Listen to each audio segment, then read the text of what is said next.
बिस्मिल्लाहिर्रहमानिर्रहीम। अस्सलाम वालेकुम dear students and my fellows.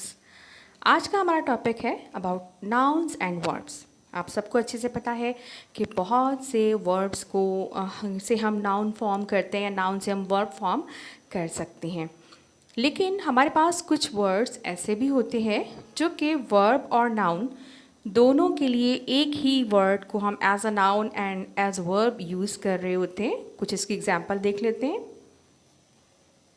Muslims fast in the month of Ramadan. मुसलमान रमज़ान के महीने में रोज़े रखते हैं। अब ये जस्ट इमीडिएट आफ्टर सब्जेक्ट हमारे पास आपको पता ही है कि वर्ब आता है या फिर मॉडल या हेल्पिंग वर्ब वगैरह होता है। तो यहाँ पे हमारे पास मॉडल या हेल्पिंग वर्ब वगैरह कुछ नहीं है, that mean it is use as a verb. Muslims fast in the month of Ramadan. Muslims keep fast in the month of Ramadan. दोनों सेंटेंसेस का एक ही मतलब है, मुसलमान रमज़ान के महीने में रोज़े रखते हैं।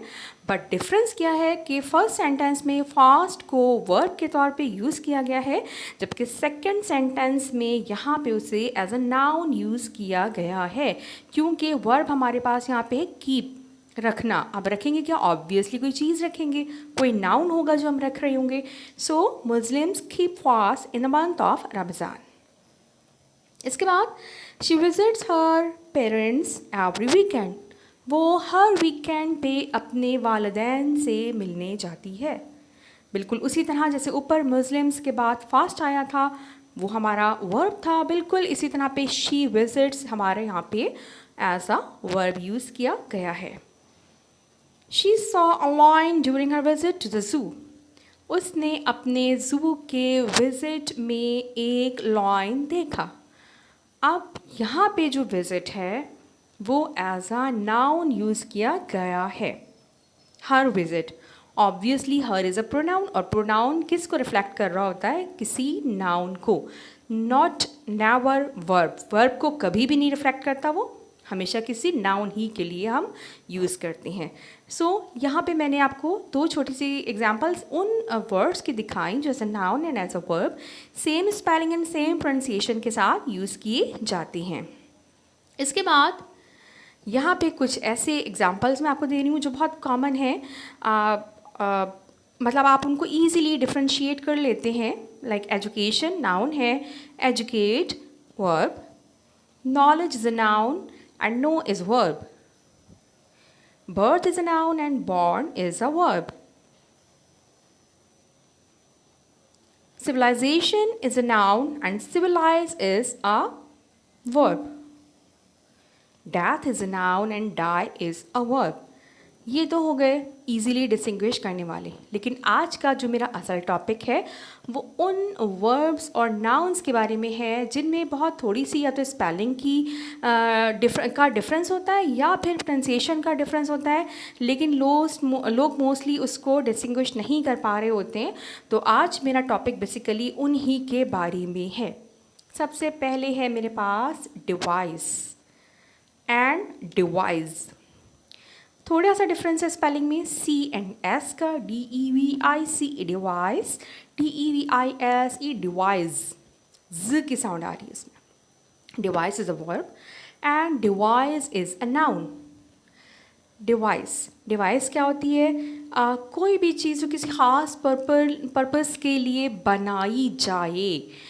नॉर्मली इंस्ट्रूमेंटल होती है वो चीज़, कोई इन्वेंशन जो किसी ख़ास पर्पस के लिए बनाई जाती है उसे हम डिवाइस कहते हैं। Like computer is an electronic device. Computer एक इलेक्ट्रॉनिक डिवाइस है।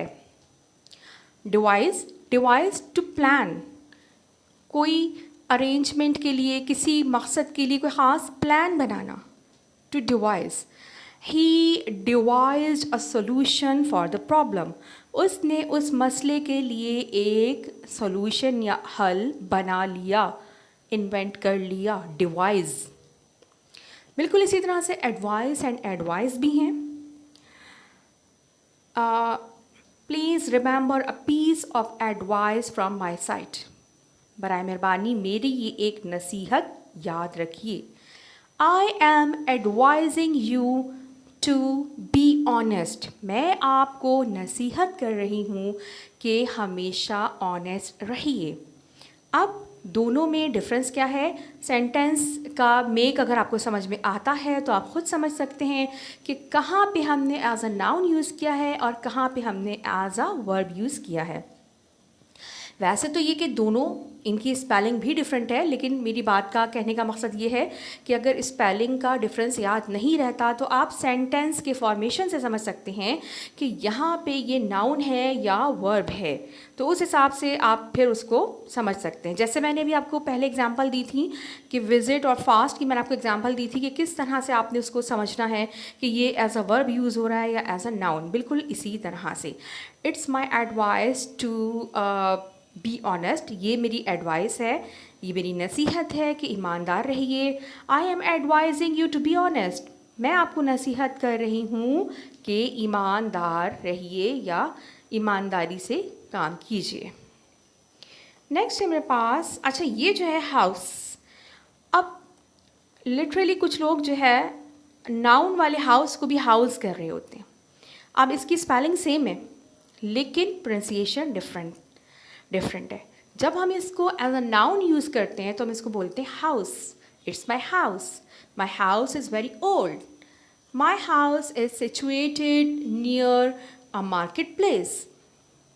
हाउस लाइक किसी को घर देना, या वो परमानेंट घर, रिहाइश वाला घर हो, या स्कूलों में जैसे ग्रुपिंग की जाती है, बहुत से स्कूल जो हैं वो सेक्शन को ABC के बजाय हाउस का नाम दे रहे होते हैं, like green house, blue house, red house, what ever, या किसी और नाम से, तो वहाँ पे अक्सर लोग उसको हाउस बोल रहे होते हैं। दैट्स रॉन्ग, बिकॉज अगर आपने उसको ग्रीन हाउस का नाम दिया तो वह हाउस नहीं हो जाएगा, हाउस ही रहेगा।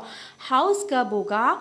जब आप वो काम कर रहे हैं। The teacher divided the student in 4 houses.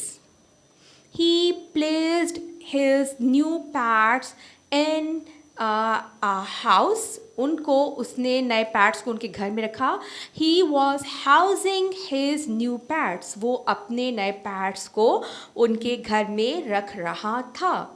तो सेंटेंस से आपको समझना है कि यहाँ पे ये नाउन है या वर्ब है, और नाउन है तो ये हाउस है, और जब ये वर्ब होगा तो ये हाउस नहीं रहेगा बल्कि हाउस हो जाएगा, ज की साउंड आएगी।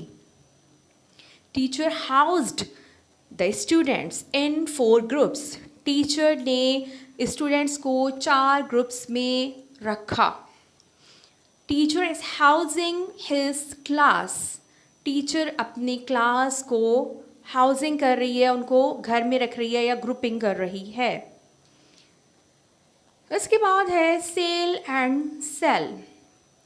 वो इवेंट जिसमें आप कोई चीज़ बेच रहे होते हैं, उस इवेंट को सेल का नाम दिया जाता है, और वो काम जो आप कर रहे हैं उस काम का नाम है सेल, SELL, जिस तरह से CELL सेल होता है, सेम वही प्रोनाउंसिएशन, उसका होमोफोन है ये सेल। और SALE सेल जो है वो SAIL सेल यानी समंदरी सफ़र वाला सेल, उसका होमोफोन है। इन दोनों की प्रोनाउंसिएशन और स्पेलिंग मीनिंग भी डिफरेंट है, लेकिन अक्सर लोग इसको नहीं जो है वो डिस्टिंग्विश कर पा रहे होते हैं। तो जैसे आपने देखा होगा कि शॉप्स पे जो है वो सेल लगी हुई है, वैसे तो वर्ड सेल का मतलब ही इवेंट ऑफ सेलिंग समथिंग है, लेकिन नॉर्मली हम सेल से क्या मुराद लेते हैं कि वहाँ पे कुछ डिस्काउंटेड प्राइस पे जो है वो चीज़ें दी जा रही हैं। तो sale is a noun and sail is a verb.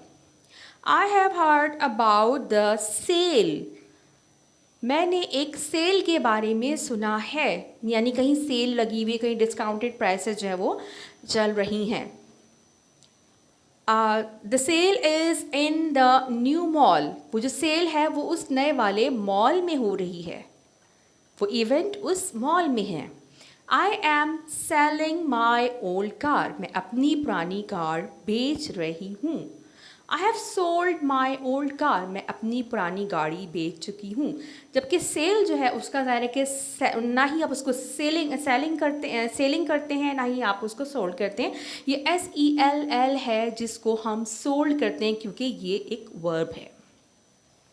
Next है हमारे पास belief and believe. Belief is a noun and believe is a verb. It's my belief, ये मेरा अकीदा है, मेरा बिलीफ है, मेरा यकीन है दैट हज़रत मोहम्मद सल्लल्लाहु अलैहि वसल्लम is the last of messenger, is the last of profits. ये मेरा अकीदा है। ऑब्वियसली जब मैं पोजेशन की बात कर रही हूँ तो किसी नाउन ही की बात हो रही होगी, तो बिलीफ हमने यहाँ पे यूज़ करना है। माई बिलीव नहीं होता, माई बिलीफ होता है। ये मेरा अकीदा है कि हज़रत मोहम्मद सल्लल्लाहु अलैहि वसल्लम आखिरी नबी हैं। I believe that prophet Muhammad सल्लल्लाहु अलैहि वसल्लम is the last of prophets. मैं यकीन रखती हूँ कि हज़रत मोहम्मद सल्लल्लाहु अलैहि वसल्लम आखिरी नबी हैं। अब वही बात मैंने शुरू में वो जो सेंटेंसेस से समझाया था वो इसीलिए समझाया था ताकि सेंटेंस के फॉर्मेशन से आप समझ सकें कि कहाँ पे ये नाउन के तौर पे यूज़ हो रहा है, कहाँ पे वर्ब जो है वो वर्ब है। उसके बाद है CLOTH cloth and CLOTHE cloth.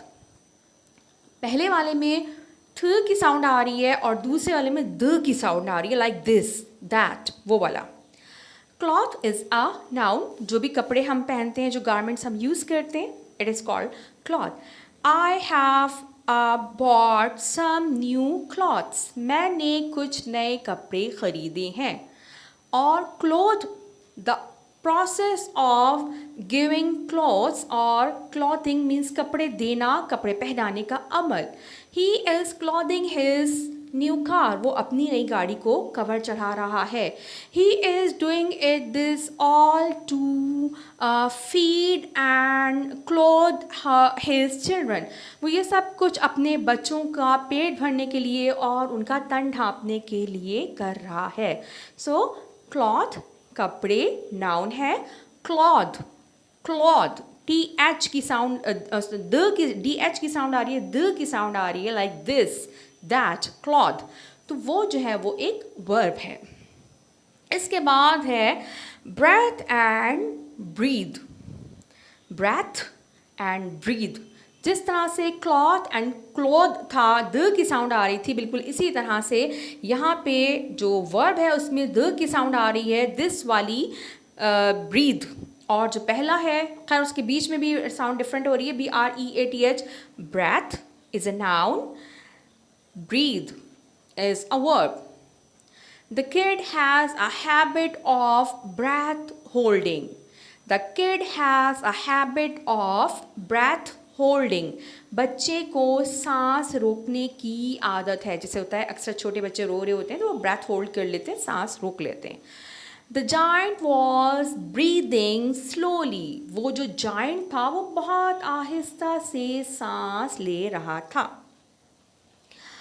इसके बाद है फूड एंड फीड।